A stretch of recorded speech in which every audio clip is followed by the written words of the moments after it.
es un proceso que venimos adelantando un equipo de investigadores de la maestría en investigación social interdisciplinaria. Entonces, digamos, lo que yo voy a presentar, digamos, en algunos apartados tiene mucho de lo que, digamos, lo que yo pienso como investigador, lo que mi experiencia me ha permitido comprender de estos mundos sociales, pero también, digamos, lo que yo voy a presentar tiene que ver con unas apuestas colectivas que tenemos un equipo de colegas precisamente desde unas perspectivas que nos permiten entrar a dialogar estos temas de investigación. Entonces, pues bueno, eh, voy a presentarles inmediatamente el tema. Eh, el tema que nos convoca el día de hoy, y es un tema muy interesante en términos de la investigación social, porque nos posiciona precisamente sobre una relación interesante, y es la relación entre ficción e investigación social, para, digamos, entender algunas relaciones que hemos venido reconociendo a lo largo de las trayectorias y de los procesos que nos han congregado alrededor del desarrollo de la investigación social, en este caso la investigación social interdisciplinaria. Digamos, ¿qué es lo que vamos a trabajar? Digamos, ¿qué es lo que vamos a tratar el día de hoy? Vamos a hablar de, digamos, la historia de una apuesta colectiva, digamos, el problema de esas ficciones y la investigación social en términos de unos enfoques, de unos acercamientos, de unas experiencias que están, digamos, entrelazadas y que voy a explicar, digamos, más en términos,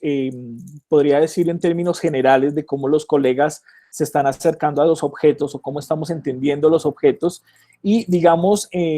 a través de ellos vamos a encontrarnos precisamente con las formas en que estamos viendo esta relación de la ficción y la investigación social. Algo clave, y digamos, agradezco, digamos, la participación de todas las personas que están entre el público, digamos, que está hoy aquí en el seminario, están mis colegas de la maestría, quienes, digamos, también espero puedan hacer retroalimentación, digamos, cuando termine esta presentación, para, digamos, poder responder a dudas, aclaraciones. Por ahí vi al profe Jairo Gómez, por ahí vi al profesor Francisco Ramos, que es parte de este proyecto. Digamos que nosotros tenemos unas apuestas colectivas que están en función también de unir y reunir esas experticias en estos temas. Entonces, en primer lugar, hablaremos, digamos, de lo que nos da el piso para poder explorar estas relaciones, que es el proceso de experimentación y reflexión en términos de lo que hemos vivido como maestría. Y posteriormente vamos a mirar, digamos, ya en términos del proyecto de investigación o las apuestas de investigación, algunas, digamos, observaciones que hay con respecto a la forma en que la ficción está en los diferentes mundos sociales y pues finalizaremos en la parte del cierre con unas conclusiones, digamos, que nos lleven, por ejemplo, a en qué estamos en este momento como equipo de investigación y como un proyecto que es un proyecto que también tiene el tinte de nuestra maestría en investigación social. Entonces, digamos, algo muy importante que hay que presentar, y es que este proceso de experimentación y reflexión tiene 23 años de relatos de investigación. Digamos que es un proceso que nos ha permitido transitar en la historia de una maestría que termina a finales de los años 90 con una apuesta en ese momento de lo que son las grandes discusiones del Estado-Nación, las grandes discusiones del problema de la modernidad. Recuerden ustedes que es el tiempo de finales de los 90 el que nos trae textos como El despertar de la modernidad y otros textos que se preocupaban, digamos, por esos procesos que en ese momento configuraban las formas de identidad, las formas de socialización, las formas de relaciones, no solamente con el Estado, sino como sujetos de identidades, como, digamos,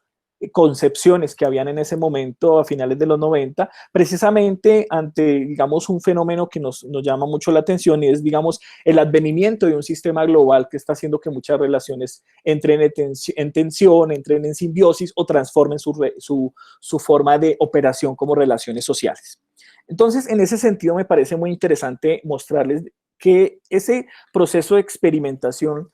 no solamente tiene que ver con el término experimentación en función del acto de poner en juego unas apuestas y experimentar, sino en cómo la experiencia se convierte a través de la relación de la práctica y la reflexión en un objeto mismo que nos permite pensar el peso, en este caso, de la ficción en la investigación social.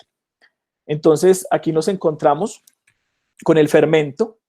que da origen, digamos, a esa exploración ficcional. Esa exploración ficcional, digamos, arranca de las líneas de investigación que han tejido la maestría históricamente, que, digamos, rondan sobre unas preocupaciones y unos objetos epistemológicos y, digamos, también unos objetos propiamente disciplinares que han entrado en un diálogo precisamente entre esas ciencias que conforman el estatuto de las ciencias sociales. Por un lado tenemos las subjetividades, digamos las subjetividades y las identidades sociales, digamos esos modos de operación de los sujetos en esos mundos sociales en los cuales ellos encuentran sus puntos de encuentro y desencuentro consigo mismos, y que digamos vamos a explorarlo un poquito a través, por ejemplo, de la relación de la ficción con esa caracterización del sí mismo y también de la relación con el otro.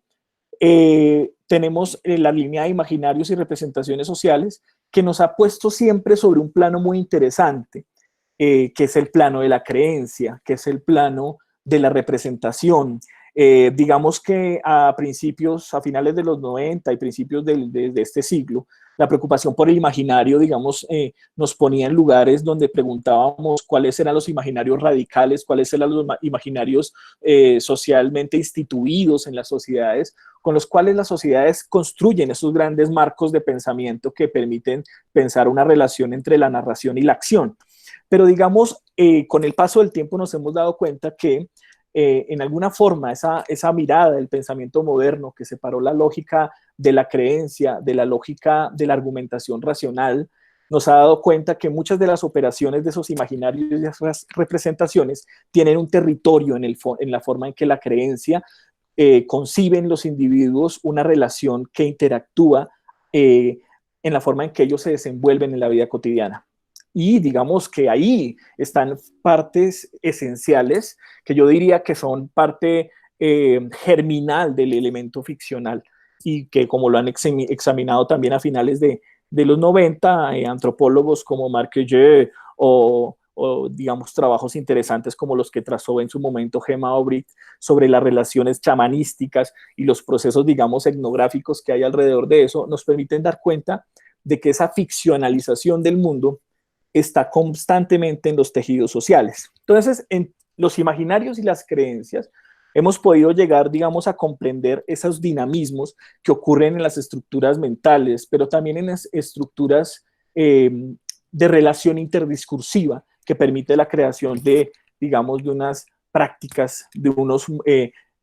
territorios y, digamos, de unas formas de ser a través de lo que es el imaginario y la creencia. De hecho, ese trasfondo nos permitió en algún momento darle origen a la línea de investigación de memoria y creencia del doctorado en estudios sociales, que tiene mucho que ver con estas líneas y que, digamos, su evolución y su transformación dio como resultado ese programa, ese gran programa que en este momento está funcionando en nuestra universidad. Hay algo muy importante sobre los lenguajes, los discursos y las culturas. La entrada en la cual la maestría comienza a hacer sus tejidos y sus apuestas tiene que ver con el problema del discurso. La entrada al discurso, y digamos ahí voy a recordar mucho lo que señala un clásico discursivo como Teun Van Dyck. La vida está, digamos, comprendida en esos discursos, y esos discursos están provistos por unos colores y unas narraciones, unas entonaciones y unas semióticas que permiten configurar las acciones y los mundos cotidianos. Entonces, a mí me parece clave ese papel del lenguaje, los discursos y las culturas. Yo digo lenguajes, digamos, precisamente en el seno de examinar y explorar algo que la lingüística ha situado, digamos, como el problema entre el lenguaje como el gran sistema, como la gran tecnología, y las lenguas como, digamos, esas creaciones que, en palabras del semiólogo francés franco-lituano Julien Greimas, estaban hablando de esas formas, de esas lenguas naturales que plantean unos retos a los lenguajes artificiales en términos de cómo exploramos esas relaciones. Entonces, esos discursos y esas culturas que están puestas en clave de lenguajes, que pueden ser lenguajes culturales, lenguajes artísticos, nos acercan precisamente a unas formas del ser un ser que invoca la creencia, un ser que invoca las nociones de las subjetividades, un ser que está en el conflicto, un ser que es político, pero ante todo un ser que se vale del lenguaje, es poseído por el lenguaje, porque lo que a muchos lingüistas, entre ellos Benveniste, también señalan, es que el lenguaje no es simplemente una cuestión que nosotros manejamos como herramienta, el lenguaje nos posee. Y en la manera en que el lenguaje nos posee y nos constituye como sujetos, se convierte en algo clave, digamos, de lo que voy a presentar más adelante, de lo que en mi postura, digamos, desde una línea de lenguaje e interpretación cultural, conforma esas mitologías cotidianas del sujeto. Y digamos, finalmente, y no menos importante, el papel de la política y el poder. Digamos que la línea de poder y política es una de las líneas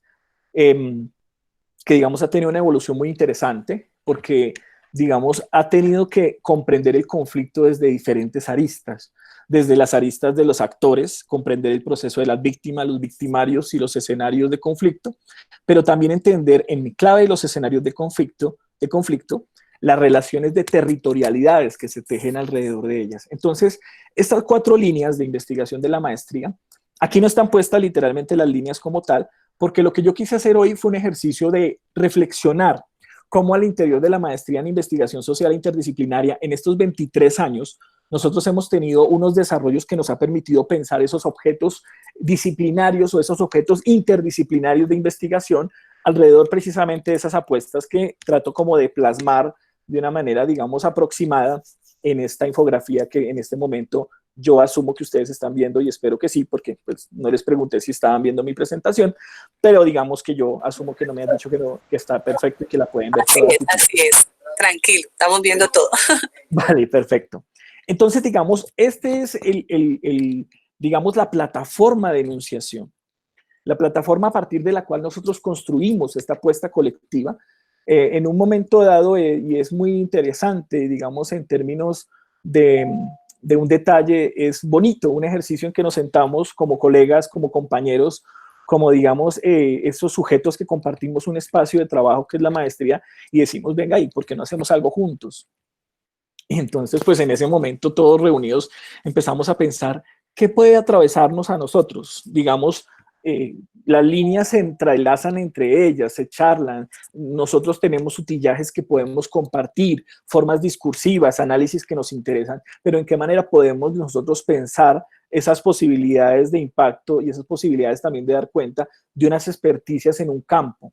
Entonces ahí fue cuando apareció, y no apareció mágicamente, sino había estado constantemente en las discusiones, inclusive de pronto si está un colega mío aquí conectado, Adrián Perea, el problema de la ficción estuvo siempre sumergido en, digamos, las plataformas de enunciación y discusión que le dieron origen al doctorado en estudios sociales. Entonces, digamos, la ficción siempre estuvo ahí. En ese momento, entonces, pensamos, bueno, démosle un lugar a la ficción y empecemos a pensar en clave de ficción desde la experiencia, desde quiénes somos nosotros como investigadores y cuáles son nuestras apuestas. Entonces, digamos que no es un trabajo fácil, digamos, liderar el proceso, porque, digamos, yo lidero un proceso institucional de 23 años en este momento, de los cuales he vivido algunos como estudiante. Yo soy egresado de la maestría en investigación social, profesor y ahora coordinando todo un proyecto de maestría, me permite tener una perspectiva, pero en cierta forma poner a hablar lenguajes de más de 30 años, 40 años de investigación en mis colegas ha sido un ejercicio muy interesante. Y digamos que este ejercicio, yo lo que les traigo a ustedes el día de hoy es una interpelación de unas apuestas que están tejidas, que están ahí en el ambiente y que también hacen parte de una dinámica en la cual los estudiantes se integran, porque los estudiantes que llegan a la maestría se integran con estas formas de apuestas a través de, precisamente de lo que ellos buscan como profesionales explorar en esa formación de investigadores sociales que pues ellos adquieren o desarrollan en nuestro programa. Bien, vamos a arrancar con algo importante, que es, digamos, tratar de dar un criterio de formalismo, un punto de partida para las diferentes relaciones que tenemos con la ficción. Entonces, de pronto disculparán si en algún momento hago karaoke académico, es decir, miro la pista que está aquí al frente mío y al frente de ustedes, y es mirar, por ejemplo,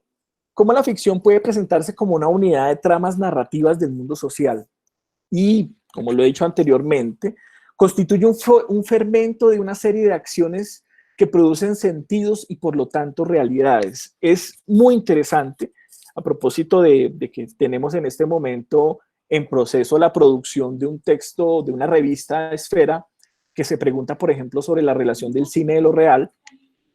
La producción precisamente de los contextos de esas realidades están, digamos, interpeladas por la ficción o son tejidas por la ficción. Digamos, en cierta forma, este proyecto de investigación quiere adentrarse en un examen riguroso, digamos, a una serie de campos donde, digamos, la ficción está o modelando las formas de pensamiento o interpelando los sistemas que permiten que lo que creemos, lo que pensamos, lo que sentimos, lo que soñamos, se convierta en un ejercicio precisamente de materialización de la vida. Y esa materialización de la vida tiene que ver con unas apuestas bien particulares que pues yo siento dentro de mi fuero como investigador principal de la investigación y como, digamos, en términos de agrupar estas formas de acercamiento que tratamos de abarcarlas lo más posible. ¿Cómo lo hacemos?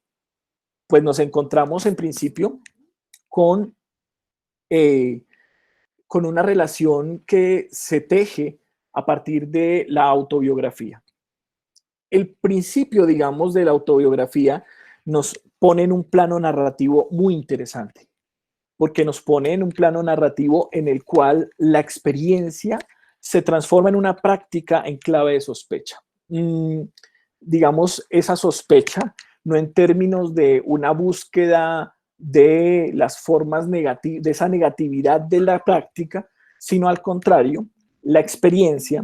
en términos de recoger una articulación de procesos que ocurren dentro de cada sujeto y que cada sujeto convierte a través de las diferentes potencias que se dan cita en los procesos de subjetivación. A saber, por ejemplo, la forma en que el sujeto se relata a sí mismo. Y ese relato de sí mismo no solamente es el relato de lo que él dice que hace con la vida, sino es el relato de lo que es él con la vida. Y esos relatos tienen unos juegos muy interesantes, porque esos relatos dan unas posibilidades de construcción donde el sujeto constantemente está en una experiencia de invención y reinvención de su propio relato. La experiencia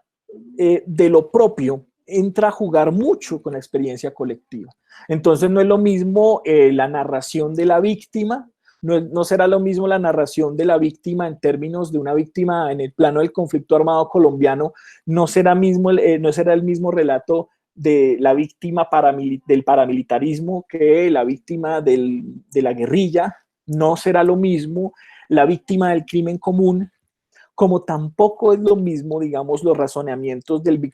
victimario que está atravesado por la ideologización discursiva, como, digamos, ocurre en algunos casos y en gran parte de los casos, digamos, de los guerrilleros, en especialmente de los guerrilleros que se reinsertan de grupos con tendencias muy ideológicas. Inclusive también los farianos, a pesar de que las FARC nace como un movimiento guerrillero campesino más que todo, ellos adoptan estas formas ideológicas y atraviesan la vida de esos sujetos. Cuando estas ideologías atraviesan, entonces se encuentran con una relación entre la producción sensitiva de lo que nosotros producimos de nosotros mismos, una interpelación ficcional entre lo que hace nuestro cerebro y construye las formas de la realidad. Están puestas en este escenario donde el relato, digamos, tiene un proceso y pues ahí voy a utilizar un término de Bernstein, que es el término de la recontextualización. Ese concepto a mí me permite dar cuenta precisamente de la forma en que un relato se alimenta precisamente de tomar hechos, de tomar experiencias de otros momentos, inclusive no son del mismo sujeto, pueden ser de otro, y se configuran en una subjetividad que él está produciendo como víctima, como victimario y pues como sujeto social. Entonces digamos que ahí esa relación de la ficción con las narrativas y la autobiografía que son claves y que, digamos, en el equipo, el experto está aquí, que es el profe Jairo. Espero haber como medio entendido la cosa. Como puede ser, nos deja precisamente frente a una serie de conceptos y a propósito, no porque Jairo esté entre el público, pues, de una última producción literaria que hizo de él sobre precisamente el tema del mal, el tema de la brujería, el tema de, digamos, de lo diabólico en el entorno de lo cotidiano, de unas relaciones donde finalmente ese diablo está en medio de las diatribas de lo que significa ser un sujeto que se relata, o que se relata mágicamente, o que se relata diabólicamente, o que se relata de una manera proscrita, en una manera que nos pone a nosotros en un panorama o en un plano de mostrar qué es lo que nosotros queremos demostrar. Entonces ahí tiene mucho que ver y mucho que dialogar con teorías tan interesantes como la de las tecnologías del sí y otras tecnologías, digamos, otros relatos tecnológicos de esas formas de configuración de sujeto. Entonces, digamos, ahí nos encontramos con una posibilidad de exploración, un camino de exploración, donde narrativa y autobiografía, yo lo planteo como posibilidades de sí, nos permiten entrar el diálogo precisamente de cómo lo ficcional construye esa noción o esas nociones, o construye esos sujetos, o construye esas colectividades en la medida en que esos sujetos, inclusive, y lo vamos a ver en tanto el tema de la memoria, tejen esos relatos y se convierten en formas de identificarse o de mostrarse hacia los otros. Pero bueno, por un lado, finalmente, digamos, concatenando con lo anterior, está el problema precisamente del uso social del pasado y la memoria. Digamos que en este tema el profesor Adrián Serna es, digamos, que el investigador que toma esa línea, pero tiene mucho que ver, digamos, cómo se construye colectivamente una noción de trauma cultural que implica unas relaciones en las cuales la ficción, digamos, constituye unos polos que podríamos recurrir a los términos de Jacques Le Goff, constituye unos tiempos de construcción imaginaria, pero que también tienen que ver con la forma en que a nosotros se nos ha colonizado la memoria y se nos ha construido ese uso social del pasado a través, digamos, de lo que implica el tejer ficcionalmente sobre ese trauma cultural. O sea, cómo nosotros como sociedad construimos esas nociones de ese trauma cultural, lo vamos, digamos, sosteniendo en una relación en la cual, digamos, las memorias entran a jugar precisamente, por eso hay unos conceptos claves en la infografía, que es la memoria, el olvido, digamos, lo que siempre se ha mostrado como una dicotomía, en qué medida esa dicotomía es atravesada por un ejercicio de ficcionalización. Por ejemplo, a propósito de un panel que va a haber en el Centro de Memoria este viernes, que plantea, es un panel de memoria en el cual la universidad participa con el Instituto de Paz, y es cómo se comprende el relato del conflicto paramilitar. Cómo estamos construyendo esas memorias del conflicto paramilitar, cómo se construyen las memorias del conflicto guerrillero. Digamos, cómo nosotros nos encontramos con la memoria, y la memoria permite precisamente un ejercicio colectivo que interactúa con el problema del trauma cultural, pero la memoria es un ejercicio individual. Entonces, eso genera unas tensiones que, digamos, esta línea del trabajo de este proyecto va a tomar y va a repensar, y es el problema de un país en el cual los monumentos son situados por un orden de la memoria, que se instala como un orden oficial de la memoria. Entonces, ese orden oficial de la memoria, que está, digamos, atravesado por una lógica ficcional, y es la lógica ficcional donde, digamos, los relatos se tejen, precisamente lo que plantea un autor francés, Jean-Pierre Fayet, en un texto que se llama Los lenguajes totalitarios. Jean-Pierre Fayet plantea que, digamos, hay un relato, y este relato se establece como un relato fundacional, y estos relatos fundacionales tienden a generar precisamente unos ejercicios de memoria, unos ejercicios memoriales, una construcción de rituales de memoria, o sea, conmemorativos, que generan propiamente unos monumentos y que finalmente entran en contacto con una escritura, con un ejercicio de creación que pues bueno, con todo el cariño que le tengo a los colegas historiadores, porque pues esto siempre genera un poco de rasquiña, y es, digamos, lo que planteamos en términos de la historia como relato, la historia como una narración que se teje a partir de una reinterpretación del hecho social ya sucedido. Como lo señala entonces en este papel la ficción, el problema del uso social del pasado se remonta entonces a esos ejercicios que, por decir en algún ejemplo, también lo podemos ver con textos tan ricos como los que escribió Sergei Grusinski a partir de la colonización del imaginario, a partir también de esa guerra de las imágenes, que digamos tiene esos repertorios de la lógica colonial que se instala en América, nos damos cuenta de un repertorio de imágenes, de relatos, de simbolizaciones que terminan haciendo un ejercicio de contaminación de la manera en que se relata la memoria. Esa forma en que la ficción está ahí, digamos, es interesante y pues esto es apenas una abreboca. Ya posteriormente, cuando tengamos muchos más avances, esperamos que la profe Pilar y el comité nos invite no solamente a mí, sino al resto de investigadores para que nos cuenten sus avances.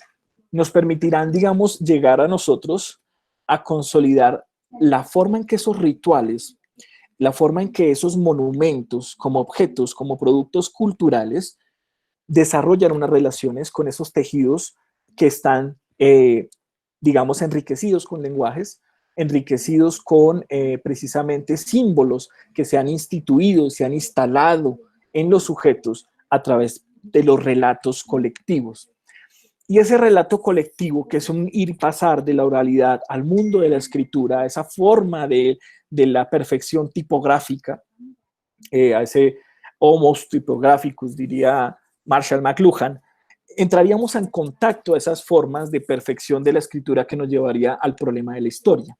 Ahora, digamos, en términos de esta relación con la ficción, habría que abrir un espacio muy fuerte y tendrá una discusión muy fuerte para mirar precisamente en qué momento, digamos, ese relato de la memoria, ese relato del memorial, esos productos culturales del monumento,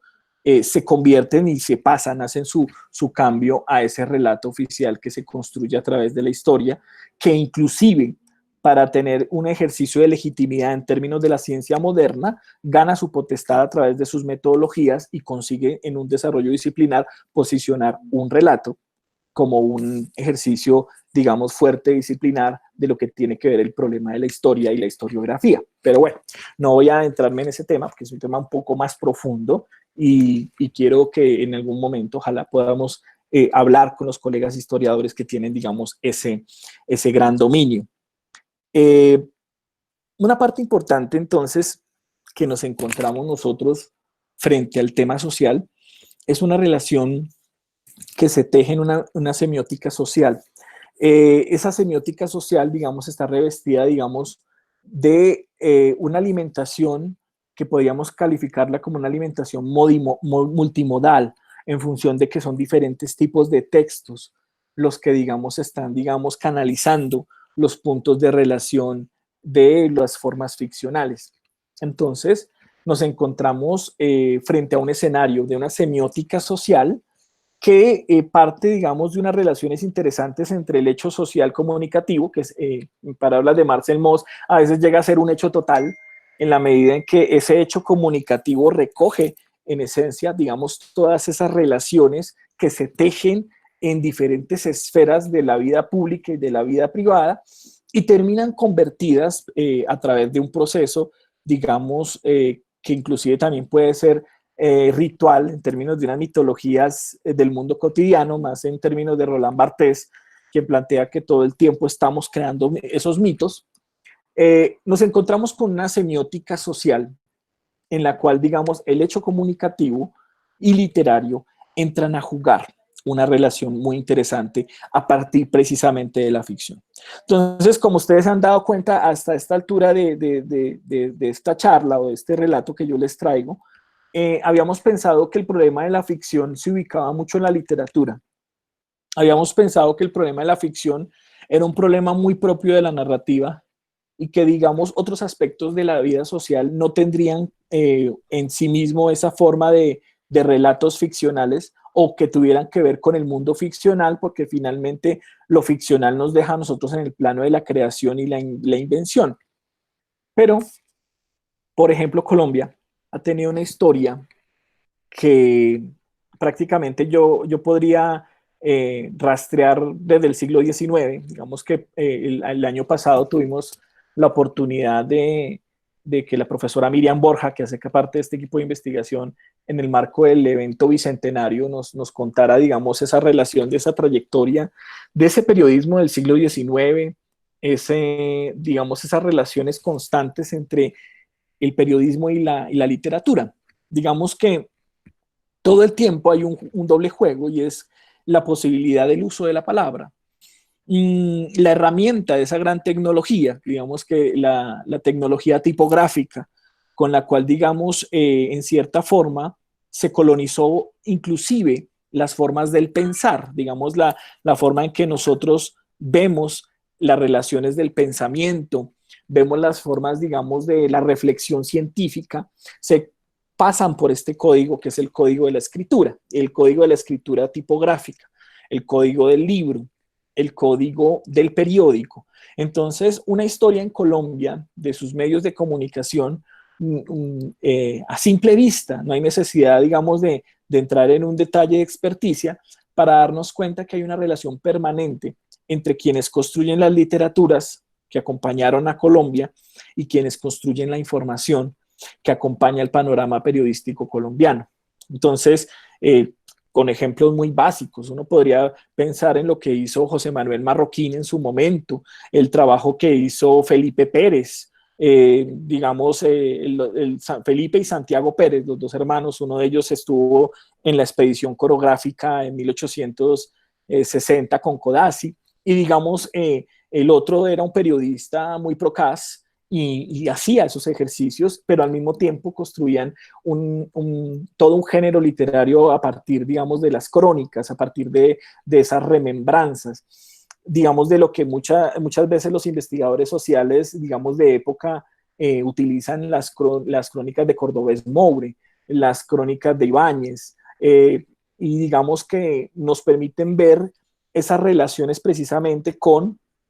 el hecho comunicativo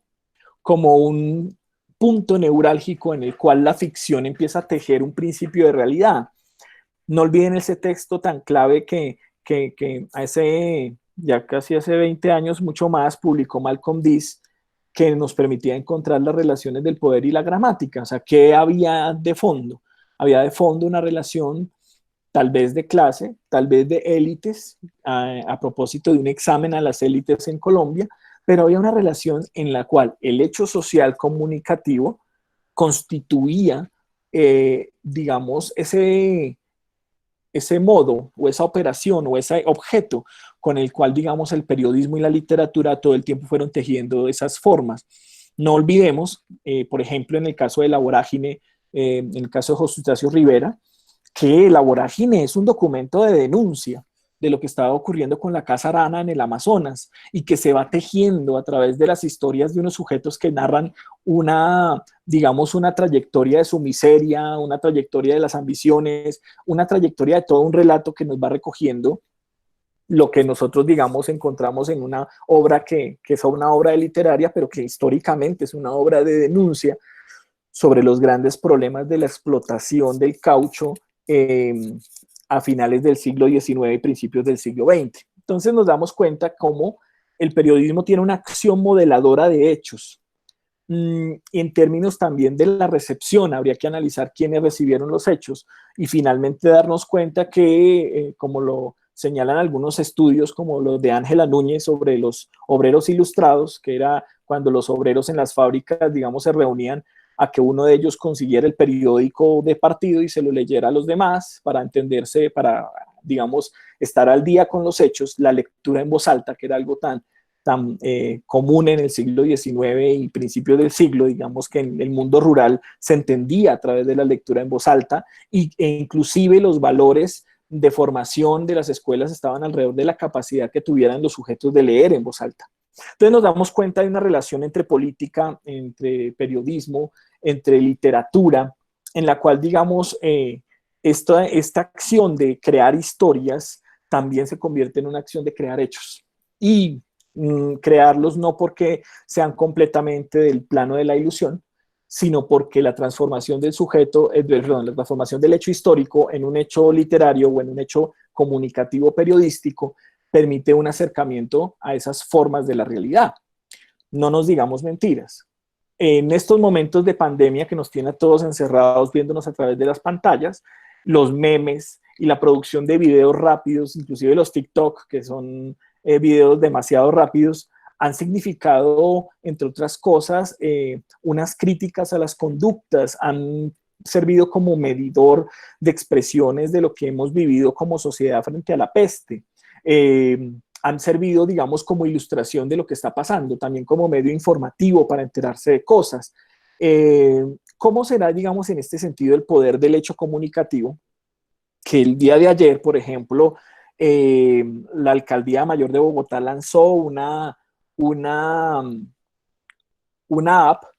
que se encargaba, digamos, de registrar los movimientos de las personas que van a salir a trabajar, el registro del movimiento, que se parecía a Corona App. También sus desarrolladores tuvieron problemas para explicársela a los medios de comunicación y prácticamente a las 8 de la mañana los medios de comunicación estaban cuestionando, digamos, a través del Twitter, a través del Facebook, a través de las redes sociales, cuestionaron esta app y ya a la mitad de la mañana, casi al mediodía del día de ayer, la alcaldesa había derogado el decreto que había instalado la aplicación.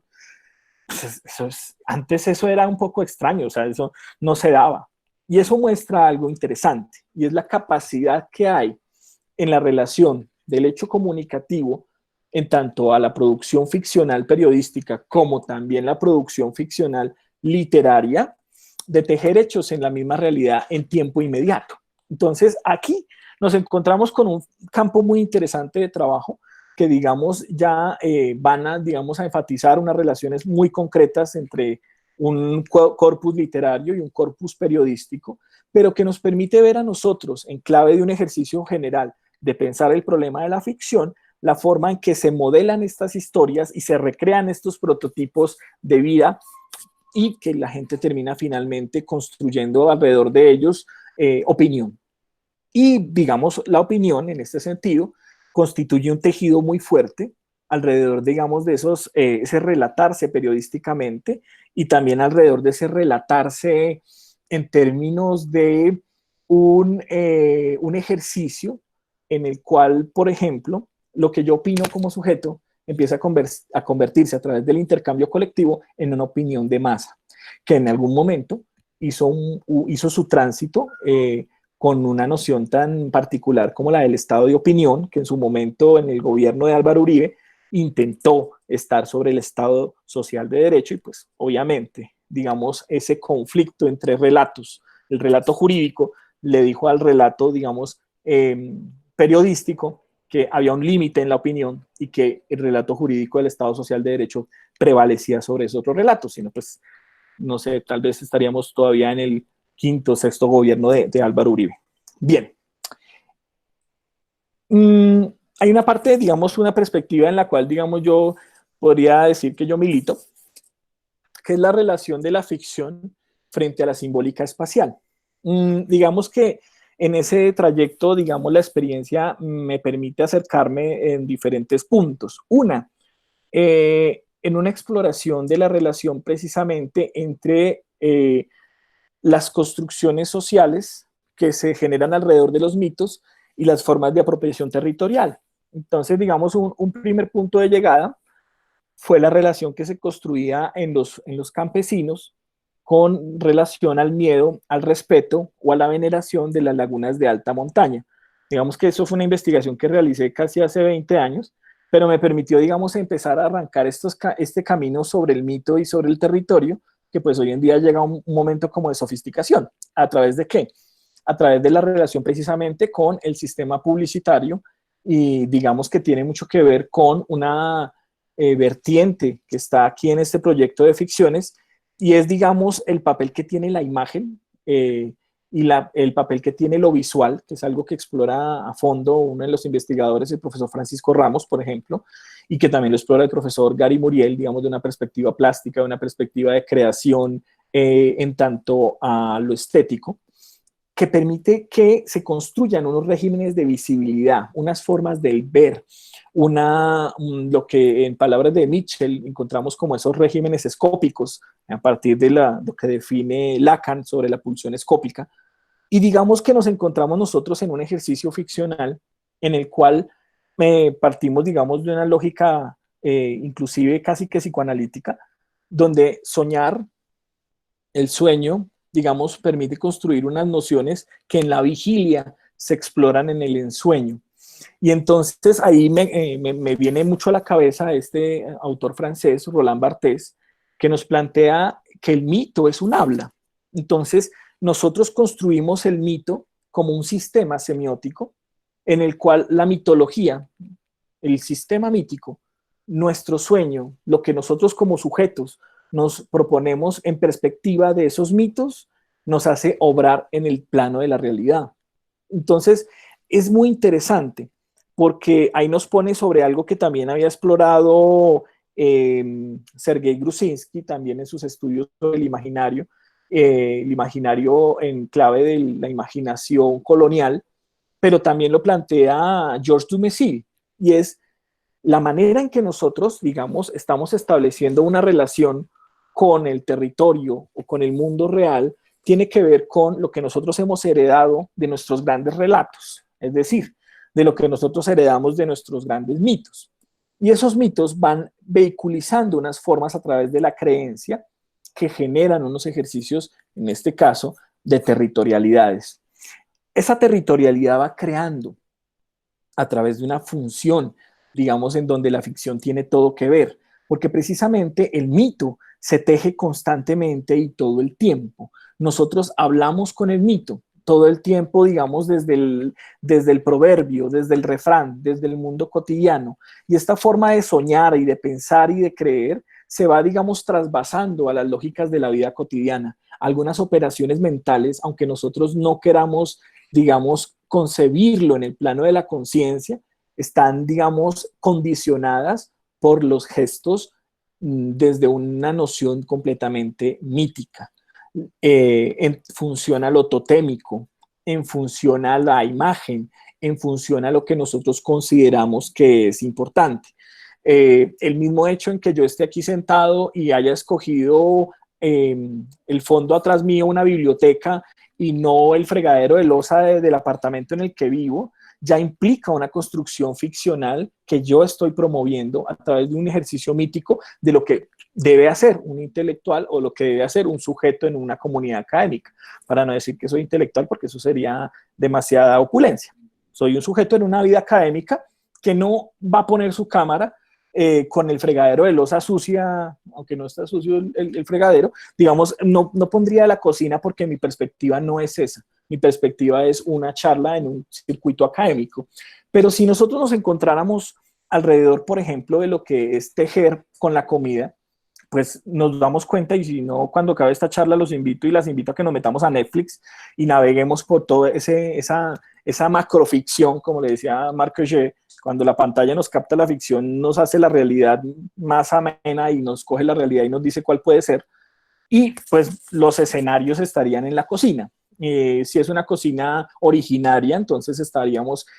no habría mejor escenografía para esta charla que un fogón de leña o un fogón en piedra, en una casa, en una cueva, en un lugar, digamos, donde hablemos de una cocina originaria. No sé en qué término lo podamos pensar. Pero fíjense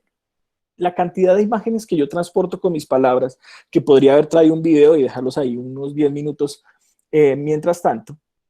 permiten recrear la manera en que los mitos, esa forma mitológica que está construida en los relatos, que está construida en la ficción, nos tiene una relación precisamente, como lo digo a partir de unas relaciones que planteo en la infografía, entre soñar, vivir y creer. Lo que pasa inconscientemente, lo que sueño y los valores y las formas y los símbolos que están circulando alrededor de esos sistemas mitológicos en mi cabeza, que implican un ejercicio de vivir, es decir, de construir una serie de lenguajes con los otros, pero que también tienen que ver con un circuito, digamos, de lo que podemos plantear en términos de la creencia. Si el mito es un habla y el mito constituye parte de unas relaciones frente a la realidad, la forma en que yo construyo una relación personal con una persona, la forma en que uno construye una relación con un objeto o con un producto cultural, inclusive con el territorio, estará mediada por esas formas y esas institucionalizaciones, en términos un poco más de la sociología de la organización, de cómo yo me instalo en un mundo y cómo yo lo vuelvo comprensible, por lo menos para mí, comprensible para el otro. Y la forma en que eso opera, precisamente, los tres polos que plantea, digamos, esta noción de lo ficcional.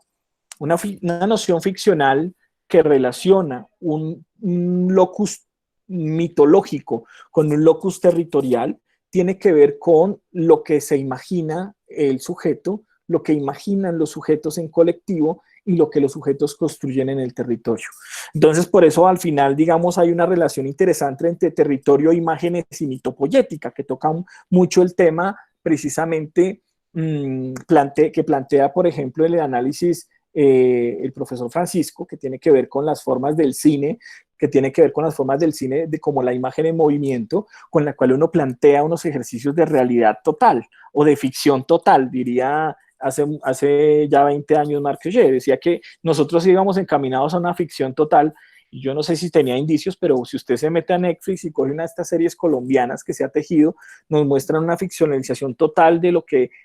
se interpretan los hechos, de cómo se interpreta, digamos, la noción del conflicto, de quién es el guerrillero, quién es el paraco, quién es la víctima, quién es el hombre, quién es la mujer,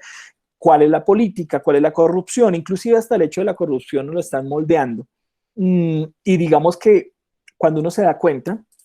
las fricciones contemporáneas de los mundos sociales están precisamente en los conflictos de la ficción, porque el conflicto de la ficción hace que inmediatamente lo que yo tenía pensado en ese mundo representacional, en ese mundo imaginario, en ese mundo de esos grandes metabolismos simbólicos, entre en choque con otras nociones y finalmente lo problemático no es solo eso, yo puedo entrar en choque con el otro y puedo armonizar o puedo disentir. El problema es cuando esas ficciones o cuando ese mundo ficcional toma y vehiculiza nociones colectivas, territorialidades, y nos encontramos precisamente ante, digamos, la imposibilidad a veces de conciliar, de tolerar, de encontrar estas relaciones y precisamente una investigación que, digamos, se preocupe por esos horizontes nos llama a nosotros a pensar las posibilidades. Entonces, digamos, para ir cerrando, digamos, para sus preguntas, comentarios, aclaraciones y dudas, es importante pensar la manera en que estamos tejiendo el problema de lo que significa construir socialmente. Y en términos de la investigación social, el problema de la trama ficcional aún se vuelve más complejo. Y vuelvo a un ejemplo que planteaba en su momento Gray Maas, y es que los lenguajes están, esas ficciones ya están ahí y están metabolizándose. El gran problema son los lenguajes connotativos, es decir, los aparatos que usa la investigación social para poder comprenderlas. Por eso, digamos, esta charla breve que quiero ofrecerles va a cerrar con tres cosas importantes. ¿Qué se teje? ¿Qué es lo que tejemos nosotros como investigadores sociales o como investigadores de las ciencias humanas alrededor de este objeto? ¿Qué se trama? ¿Cuáles son las tramas, las relaciones e interrelaciones que podemos lograr a partir precisamente de esos grandes sistemas connotativos que tenemos nosotros para entender las relaciones sociales? ¿Y qué puedo decir finalmente y qué queda por decir? Bueno, a nosotros como equipo nos queda por decir un buen tanto. Digamos que les voy adelantando a manera de chisme que pues en este momento estamos preparando un libro de metodologías a propósito de esas reflexiones, y que, digamos, nos queda un camino porque tejer precisamente sobre una relación de experimentación y reflexión implica que en la práctica entra un proceso de sospecha, es decir, que entramos a un proceso de mirar no solamente cómo el hecho social ha evolucionado, sino cómo nosotros, como investigadores, hemos abordado estos tópicos y estas formas de realidad y de realidades que son parte de nuestra cotidianidad como investigadores sociales. Profesora Pilar, estimados y estimadas participantes, les agradezco mucho este espacio que me han dado para presentar, digamos, esta apuesta que es colectiva y que traté como de presentarla en la mejor forma posible para que pues ustedes conozcan de qué estamos cocinando, por decirlo coloquialmente, en la maestría en investigación social interdisciplinaria. Muchas gracias.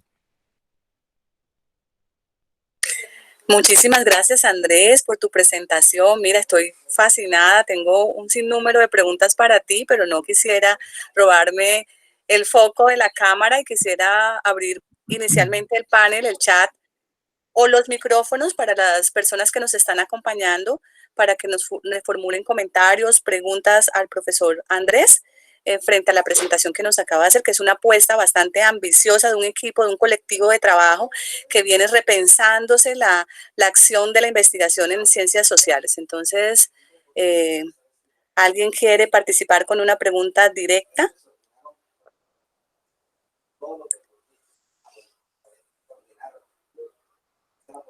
Bueno, están un poco tímidos. Entonces, para dejarlos poner el ambiente, a mí me gustaría empezar por esa última parte en la que tú cerraste. Yo tengo un sinnúmero de preguntas que he ido como organizando a medida que tú ibas presentando, pero a mí me llamó mucho la atención esa apuesta. Me parece que es una cosa como muy, muy crucial para la investigación y para la subjetividad del investigador, y es el cuestionarse y el poner bajo sospecha incluso las propias metodologías con las que se venían investigando. Entonces me llama la atención del título de tu presentación, no sé si es el título de todo el proyecto de investigación, ficción e investigación social como pretexto, y ahí en tu presentación vimos diferentes tipologías textuales que fascinantes, y luego dice de experimentación y reflexión, es decir, ¿qué implica para ustedes traer la ficción como utillaje metodológico? Bueno, digamos que uno podría decir que la ficción es parte de todos los utillajes metodológicos. Digamos, en la medida en que vuelvo a tomar, digamos, lo que les planteé hace un momento sobre los sistemas de connotación, aprovecho de la herramienta que me da Julien Greimas en este sentido, y es que cuando hacemos investigación social, nosotros vamos a encontrarnos con una realidad o un problema social que estamos tratando de definir. ¿Y a través de qué lo definimos? A través precisamente de una ficción que tenemos instalada como investigadores. Digamos, nosotros estamos, digamos, tejidos en unos lenguajes que nos permiten aproximarnos. No va a ser lo mismo, por ejemplo, aproximarse al problema de investigación en términos del etnólogo, que digamos tiene todos los utillajes y tiene digamos todas las herramientas de la etnología, de la etnografía, en este caso tanto el etnógrafo más bien que el etnólogo, digamos entra con todo el utillaje de lo etnográfico, que tiene sus propios recursos, que tiene sus propios conceptos, a, por ejemplo, la entrada del historiador sobre el problema social. Entonces, si te das cuenta, cada investigador, y digamos lo interesante que tiene esta acción, es que no solamente entramos a mirar el problema en sí, que está la metodología abordando, por ejemplo, el problema de la autobiografía en los mundos que está abarcando, el problema, digamos, de la semiótica social, sino cómo en sí mismo el investigador semiótico social o el investigador autobiográfico genera inclusive una construcción ficcional que en ocasiones, digamos, le da forma a algo que tiene otro estilo de narrarse. Y pues digamos también incluso es un ejercicio crítico en el cual digamos nosotros nos planteamos de qué manera nosotros estamos haciendo la investigación social, o sea, cómo nosotros configuramos el objeto de la investigación social, inclusive desde la interdisciplinaridad, cuando los relatos digamos que vamos tejiendo configuran nuestras miradas sobre los objetos. Muy bien, interesante. Fíjate que mucha gente utiliza el término ficción incluso como peyorativo, ¿no? Eso es pura ficción. No, deja de estar ficcionalizando. Entonces a mí me llama poderosamente la atención que en ese utillaje metodológico ustedes sean capaces de hacerla emerger con tal potencia y con tal fuerza para mostrarle a la gente que los relatos también son ficcionalizados, ¿no? Que nosotros vivimos en un mundo de ficción. Frente a eso, me llama la atención algo que tú colocaste en una de tus primeras diapositivas, que tiene que ver con la idea de colocar bajo sospecha la experiencia, donde muchas otras investigaciones ubican la experiencia como una práctica constituyente y constitutiva de sujetos. Ahora, tú la colocas bajo sospecha y traes a este prisma de observación la ficción. ¿Qué va a pasar? ¿Qué va a emerger de ahí? Claro, ahí hay una relación muy interesante. Digamos, lo que yo pongo bajo sospecha en la experiencia es la práctica. Entiendo, digamos, en términos de lo que planteó también en su momento John Dewey, que la diferencia entre la práctica y la experiencia está precisamente en que la práctica es el acto mismo que se hace, digamos, la acción en términos de la acción lato del término, lo que se está haciendo, y la experiencia permite entender ya la práctica como algo que se está metabolizando, se está pensando, se está direccionando. Digamos que en términos, por ejemplo, lo que pasa en la sistematización educativa, no sé si te has dado cuenta de una cosa interesante, y es que en la sistematización educativa, lo que se tiende a hacer es que se proyecta, digamos, las acciones que se han hecho en un proceso educativo y se ponen en clave de reflexión. Entonces yo hice en el proyecto un museo itinerante y, digamos, esa fue la práctica. La experiencia entonces ya recoge lo que fue el museo itinerante y lo que yo, como el sujeto que organizó la práctica, puedo decir para qué sirvió o para qué no sirvió o qué sensaciones se despertaron. Entonces, fíjate que ahí la experiencia, inclusive en el relato mismo, yo puedo decirle a la gente, a mí me fue muy bien en esta conferencia, y yo realmente partir de cómo yo reflexiono la experiencia de la conferencia, no la conferencia en sí misma. Entonces, digamos que mirar la práctica con sospecha es mirar, digamos, de qué manera la ficción ha construido, digamos, estos objetos y nos ha, digamos, dado, digamos, como puedo decirlo, como algo que ya está masticado para entender el mundo social. Y precisamente lo interesante es eso que tú estás señalando, Pilar, que la ficción está puesta en un lugar tan decorativo y tan de marco en términos coloquiales, que entendemos que la ficción es lo que ocurre en la ciencia ficción y en la literatura, sin darnos cuenta que la ficción nos atraviesa a todos. Y inclusive en los años 70 también lo planteaba Carlo Ginzburg, digamos, nosotros somos la historia que relatamos. Y en cierta forma nosotros estamos constituidos precisamente de ese fermento, que en este caso sería lo ficcional, que en su momento Marc Augé escribió uno de esos libros que la gente en la antropología suele criticar porque pues sonó como un libro muy raro cuando él decía voy a producir unos ejercicios de etnoficción. Yo no sé, pero ¿cómo así una etnoficción? O sea, ¿qué es lo que va a hacer? ¿Se va a sentar a mirar televisión? No, lo que él planteaba precisamente es la relación que hay, inclusive lo utiliza con base en las investigaciones del chamanismo, las investigaciones de los mundos indígenas y los mundos occidentales sobre la construcción precisamente de esa ficción y que tarde o temprano un ejercicio, digamos, imperialista sobre la ficción nos instala a todos un relato en el que uno termina o afiliándose o tolerándolo. Tenemos en el chat el profesor Gustavo quiere formularte una pregunta. Gustavo, adelante. Gracias, profe Pilar. Buenas tardes al profe Andrés. Muy interesante la conferencia, me alegra mucho. Estoy aquí pues en la charla acompañándolo y escuchándolo atentamente. Y hay varios estudiantes de mi cátedra de epistemología de la biología que están aquí. Y precisamente estábamos viendo un poquito sobre paradigmas y eso de investigación científica y se me ocurrió pues algo. Yo sé que de pronto es un poco salido del tema, pero pues las ciencias naturales también como que arrancaron un poco por allá en el pasado, como en esas cuestiones de la ficción. No sé qué tanto de ficción puedan ser esas visiones que tenían de la ciencia los científicos o quizás los filósofos naturales en el pasado,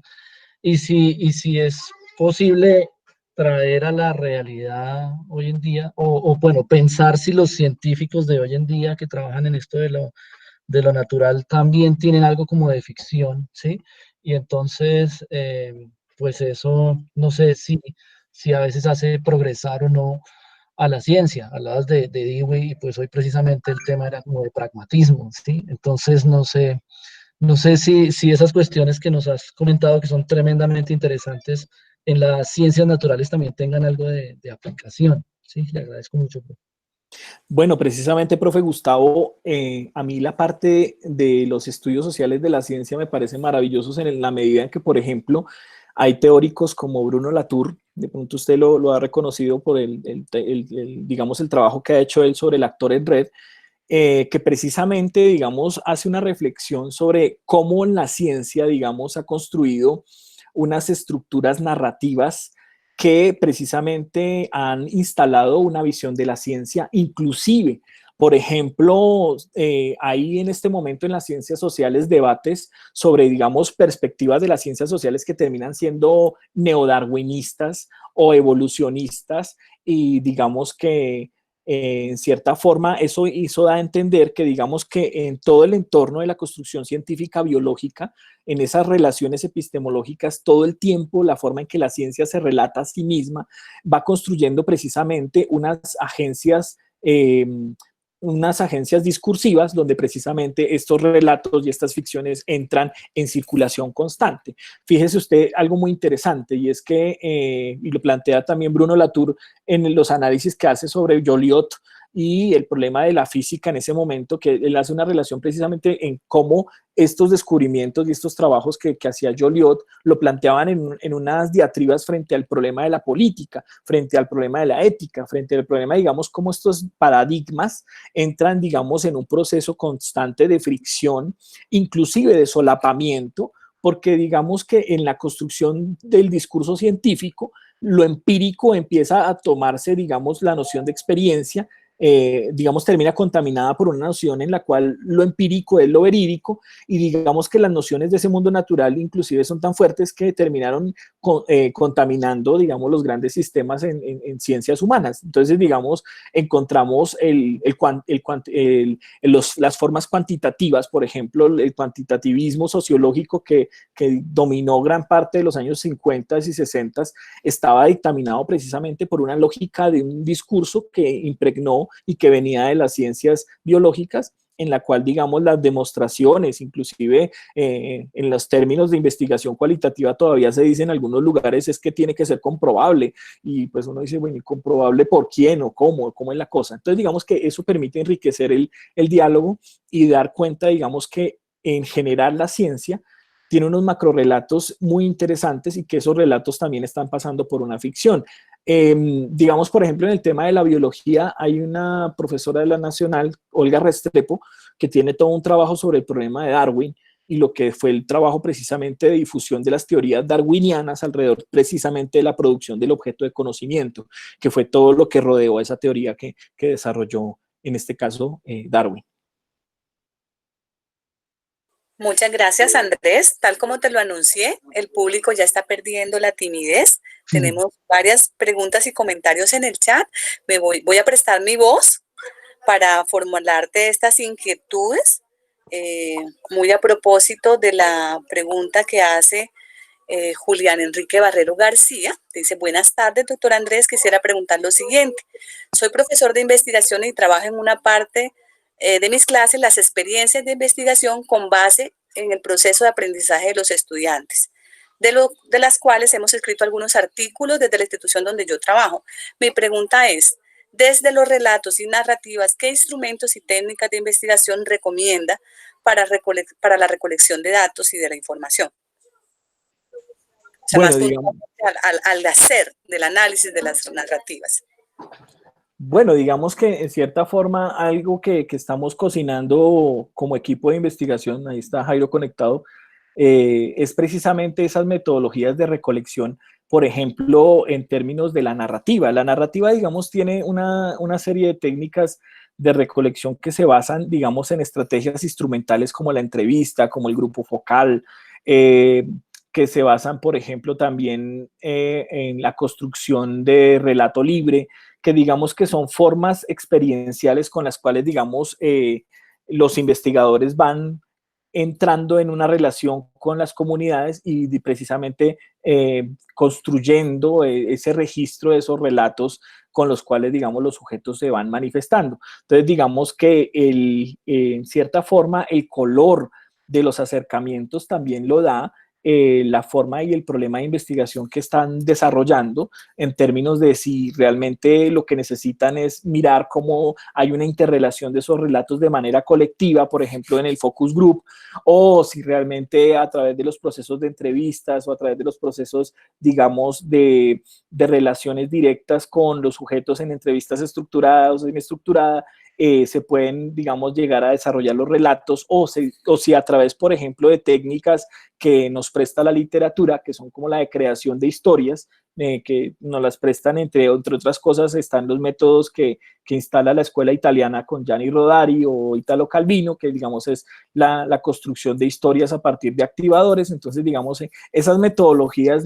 digamos, están ahí presentes, pero el utillaje metodológico depende mucho de la apuesta del investigador. ¿Qué es lo que el investigador realmente quiere ver o reconocer o encontrar o dialogar? Porque hay investigaciones donde finalmente es la comunidad la que está, digamos, dando la orientación, en términos coloquiales, botando la línea para que el investigador pueda interactuar. Muchas gracias, Andrés. También tenemos una pregunta de Jefferson Arley Díaz Mesa. Profesor, buena tarde. Hablabas un poco del monumento y lo totémico. Con relación a esto, y siendo consciente del momento actual colombiano, ¿tienes alguna consideración acerca de la concepción, muchas veces esquiva, de las víctimas del conflicto sobre los monumentos estatales para su reparación? Disculpa si está muy alejado el tema. No, al contrario. Lamento mucho que no esté conectado Adrián Serna, que él me ayudaría, digamos, a contestar con completa certeza, digamos, la pregunta. Pero, digamos, en términos, digamos, de la interpretación general de este proyecto, precisamente ese es uno de los problemas neurálgicos en la línea de investigación sobre los usos del pasado. Y es precisamente que en la relación de la memoria, incluso la relación con el patrimonio, se instala una memoria oficial que construye unos productos culturales. Y ese producto cultural de esa memoria oficial son los monumentos. Entonces, digamos, cuando las víctimas construyen sus monumentos, permiten desarrollar unas formas de validación de un espíritu que les pertenece a ellos. Y digamos, no hay un interés imperialista, bueno, en el sentido político del término, sino más bien en el sentido de colonizar a los otros con esa memoria. Por ejemplo, hay unos lugares memoriales en el Magdalena Medio, en algunos puentes que hay sobre el río Magdalena, la gente tiende a amarrar candados y, digamos, a ponerle, digamos, figuritas a los puentes, digamos, como en un juego, digamos, metafórico de cómo el río se convirtió en una tumba o cómo se convierte en una fosa común el río que oculta los crímenes. Entonces, digamos, es la siguiente, digamos, relación precisamente frente al memorial, frente a la relación que está detrás del monumento, y es precisamente que las comunidades son las que significan sus dolores, lo que se llama, y lo que en este caso Adrián, por ejemplo, plantea como este trauma social, que es el que tiene finalmente que gestionarse en términos de, digamos, regularse su lógica tanto territorial, regularse su lógica sobre la memoria, regularse en su lógica sobre la narración, y que, por ejemplo, en Colombia ha sido muy difícil porque mientras en lugares como Chile, como en Argentina, por ejemplo, el trabajo que hace Elizabeth Yellin o el trabajo que hace Leonora Arfuch con el tema de las autobiografías a propósito de las dictaduras, ya tienen, digamos, una serie de monumentos que están declarados porque ya hay una finalización de un proceso, que en este caso fueron las dictaduras, una finalización de un conflicto que implicó el riesgo de la vida. La diferencia, claro, en el caso colombiano es que aquí no ha terminado. Usted puede hacer un monumento en contra de la violencia paramilitar y puede ser borrado si usted dio con el comandante equivocado. O usted puede hacer un monumento, digamos, sobre las víctimas de la guerrilla y puede suceder lo mismo porque precisamente en este país todavía el conflicto no ha terminado. En cierta forma lo que hay aquí es un posacuerdo con las FARC, pero aquí el posconflicto, como a veces señalan, es otra parte de esas ficciones. Digamos que hace parte de una noción, de un relato que nos instala la historia oficial, que nos instala la memoria oficial, pero que pues, dista mucho de lo que están viviéndose en este momento en las regiones.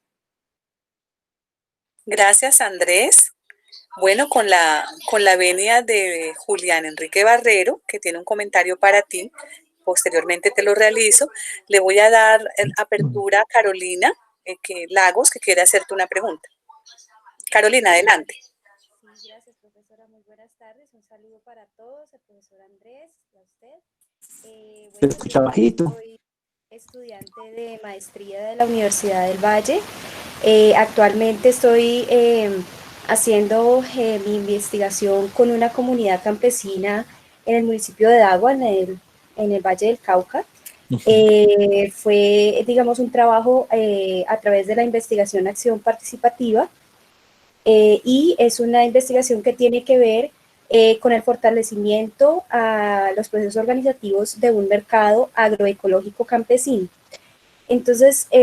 cuando tú estabas hablando acerca del tema, digamos, como de el acercamiento hacia estas narrativas, digamos, más propias de nosotros, tú ya hablabas un poco de lo chamánico y esto, pero siento que también estas comunidades campesinas y locales también tienen sus propias narrativas, ¿no? Tienen una serie de saberes, digamos, yo estoy acercándome mucho a esta noción, a este concepto de los saberes campesinos y la recuperación de esas narrativas, de esos saberes y de esas ficciones. Yo realmente este concepto de ficción hasta ahora lo estoy conociendo. Entonces me gustaría mucho preguntarte, digamos, desde tu experiencia, desde tu saber, ¿cómo ves esta nueva, digamos, porque siento que está surgiendo ahora, no sé, de pronto estoy un poco desconectada de Bogotá hace algunos años, pero por lo menos en el Valle del Cauca, en el Cauca también, hay muchos investigadores que estamos conectados tratando de recuperar estas narrativas y estas ficciones de comunidades indígenas, de comunidades afro, de comunidades campesinas. Entonces, me gustaría saber, ¿tú cómo ves desde tu saber y desde lo que ustedes están trabajando, cómo se ve este tema de esta recuperación de estas narrativas propias, ¿no? Y de pronto un poquito en el contexto de la decolonialidad. Esa es un poco mi pregunta. Muchas gracias. Bueno, digamos que el punto de cierre de tu pregunta hace que uno tome un matiz muy especial porque cerraste con el tema de la decolonialidad. Y digamos, la perspectiva decolonial o la perspectiva postcolonial al respecto, digamos, no utiliza en sí mismo el término ficción, sí se vale el término de la narrativa, porque precisamente, digamos, la postura decolonial o la postura inclusive intercultural, lo que plantea en su ejercicio de análisis es precisamente la instalación de unos colonialismos en las maneras de narrar de las comunidades. Por ejemplo, yo entraría a pensar como investigador, a controvertirme a mí mismo, a qué le podemos llamar nosotros el relato campesino, entendiendo, digamos, que el mundo campesino tiene que ver con las formas en que la instalación evangélica, la instalación, perdón, de la evangelización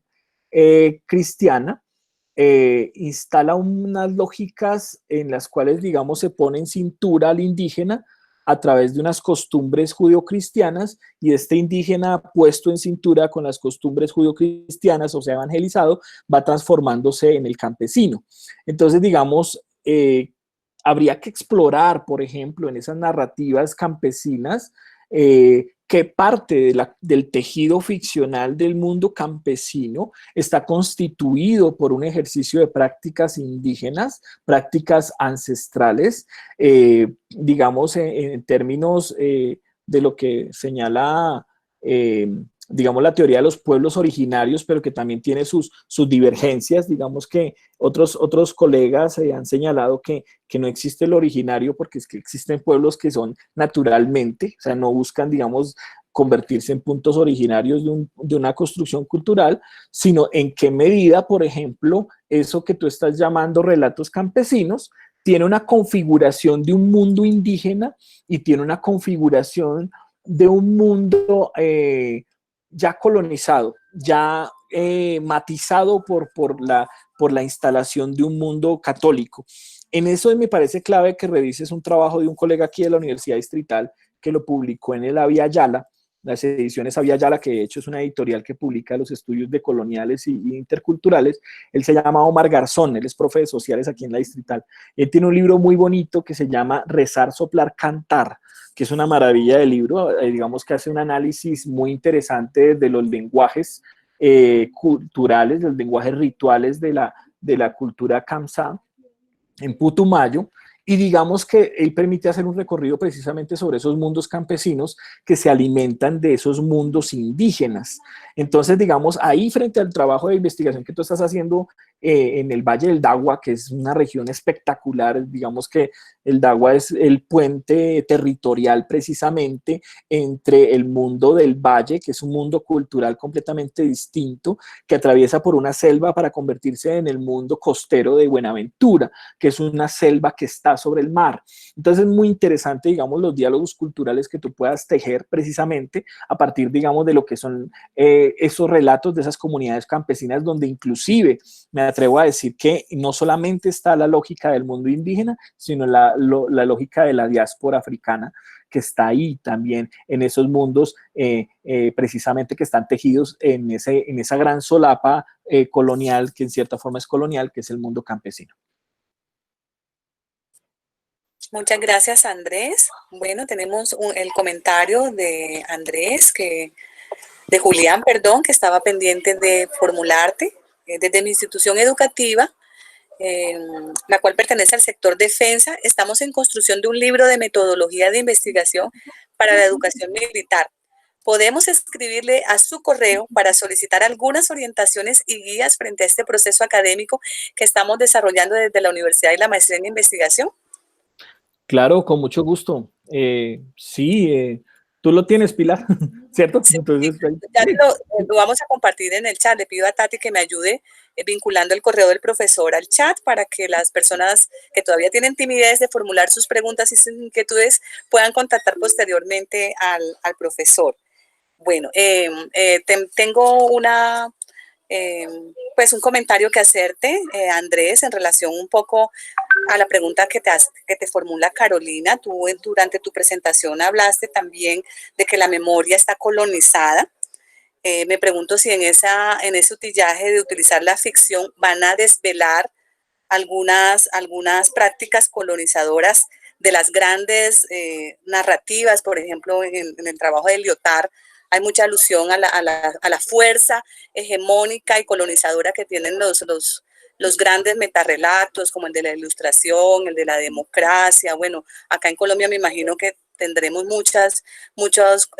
conatos de ese tipo de prácticas. Entonces tú mencionaste la idea de la memoria colonizada y a mí también se me vino como a Carolina, como será que en este proyecto de investigación hay alguna beta de este proyecto descolonial que es bastante latinoamericano. Bueno, digamos que en la perspectiva propiamente colonial no tenemos, digamos, un trabajo acentuado. Valdría la pena explorarlo a futuro. No obstante, digamos, en función, digamos, de unos utillajes interdisciplinarios, en la propuesta de investigación que yo trabajo, que precisamente parte de una noción de la semiótica social, busca precisamente entrelazar esas relaciones que se construyen entre lo mitológico, el mundo del mito y las territorialidades. Inclusive, sin llegar, digamos, desde un utillaje postcolonial o decolonial, uno puede dar cuenta en una aproximación inclusive tradicional de las lecturas del signo, la manera en que, por ejemplo, en los territorios hay unos encuentros precisamente y unos conflictos con una instalación de unas lógicas occidentales sobre unos mundos naturales de ver, unas formas del ver la naturaleza. Por ejemplo, ahorita terminamos hace poco de grabar un documental de un proyecto de investigación que me financió el 6DC, sobre marcas territoriales, las defensas del humedal La Conejera, que pues espero poder socializarlo con la comunidad universitaria muy pronto. Vamos a ver si soltamos el tráiler mientras podemos hacer un gran lanzamiento, donde precisamente las comunidades hablan de cómo esa instalación del mundo occidental no solamente se conformó con la conquista o la colonización en términos históricos, sino que hoy en día orienta las nociones que están, digamos, alegando los constructores para tapar, rellenar los humedales y acabar, digamos, con las formas vasculares de supervivencia del río Bogotá, que es el equilibrio ambiental de la ciudad. Entonces, fíjate cómo inclusive sin ir tan lejos, sin, digamos, trazar territorios, digamos, regionales donde están los mundos indígenas vivos, porque hay mundos indígenas que están en este momento también resistiendo, hay unas nociones del mundo indígena que entran en conflicto a través de sujetos sociales, en este caso jóvenes en resistencia, que reclaman el derecho de la tierra como sujeto a precisamente que no siga este modelo de construcción y de destrucción en el medio ambiente. Muchas gracias, Andrés. En tu intervención, en respuesta a Carolina Lagos, mencionaste un libro. ¿Podrías repetirme el nombre de ese libro, por favor? Ah, sí, el libro se llama Rezar, Soplar, Cantar, del profesor Omar Garzón Chiriví. Bueno, sumo a esa recomendación un libro de tu compañero Francisco Ramos Cucanchún, que me está mencionando aquí, que también tiene un trabajo de un libro que se llama Cenizas de la Rosa, publicado por la universidad, que es una obra de teatro que narra toda la vida de Manuel Quintín Lame, un poco en respuesta a todas estas personas que están interesadas por esta beta de investigación. No, buenísimo, y además que la clave de los lenguajes artísticos y los lenguajes culturales, pues digamos es una beta, como tú lo estás diciendo precisamente, de las formas precisamente de configuración de esos mundos sociales. En este caso, como lo presenta Francisco en el caso de Manuel Quintín Lame y las luchas indígenas en el Cauca. Mira, Andrés, te agradecemos muchísimo tu participación con tu conferencia. Te cuento que quedé gratamente fascinada, fue un recorrido desde la memoria, los monumentos, la semiótica, el texto, el periodismo, bueno, todos estos pretextos que tú trajiste a colación en el marco de este ambicioso proyecto de investigación. Te tomo la palabra, así textualmente. Una vez tengan avances, hallazgos importantes, no dudes en comunicarnos, porque nosotros desde el comité lo que queremos es hacer difusión y servir de una plataforma bastante grande y amplia para difundir los trabajos, los resultados de investigación de nuestros profesores. Te agradecemos muchísimo tu participación. Aquí tengo tu participación. Pensé que había alguien que estaba levantando la manito en el chat para hacer otra pregunta antes de que nos vayamos. Por favor, la audiencia es tuya para unas palabras de despedida. Bueno, Pilar, ante todo, muchas gracias por invitarme a este espacio de la Facultad de Ciencias. Para mí es un gusto y una alegría poder compartir con mi alma mater, con mi comunidad académica, que es la Universidad Distrital, las cosas que hacemos. A veces siento, digamos, como lo he expresado en otros escenarios, que la Universidad Distrital tiene un modelo territorial de archipiélago y quisiéramos que estas islas que a veces están tan aisladas pudieran encontrar unos puntos donde conocernos, reconocernos como profesores, reconocernos como comunidad de la Universidad Distrital, como Universidad del Distrito Capital. Pronto les traemos sorpresas en términos de producción, digamos, de avance de este proyecto, también sorpresas literarias. Por allá el profesor Jairo Gómez está cocinando un libro que ya está en el horno. Estamos, digamos, en un movimiento académico que se está produciendo constantemente y pues queremos que toda la comunidad sea partícipe y que seamos como comunidad de la Universidad Distrital tener ese privilegio de poder compartir estos saberes y pues nada, encontrarnos acá esta y las veces que ustedes quieran. Muchas gracias. Muchísimas gracias, Andrés. Muchísimas gracias a toda la audiencia que nos acompañó. Sabemos que por la coyuntura estamos haciendo el seminario permanente virtual, pero seguramente soñamos y añoramos con la presencialidad de Andrés, y ya tendrás la oportunidad de abrazarnos, de besarnos, de tomar ese delicioso café en la Macarena y de poder compartir con muchos colegas. Y seguramente muchas más relaciones de contacto podemos establecer en la investigación. Estoy completamente de acuerdo contigo. El espíritu de este seminario es abrirnos puertas y permitirnos estrechar los lazos y redes de amistad para investigar conjuntamente. Muchas gracias a todos los asistentes. Los espero mañana a la siguiente sesión, la cuarta sesión del Seminario Permanente de Investigación, que contará con la participación del profesor César Herreño, y vamos a tener la oportunidad de este seminario a las 2 de la tarde. Tú también estás muy cordialmente invitado, Andrés, a acompañarnos. Gracias, muchas gracias. Bueno, a todas y a todos una feliz tarde. Muchas gracias. Hasta pronto. Hasta pronto.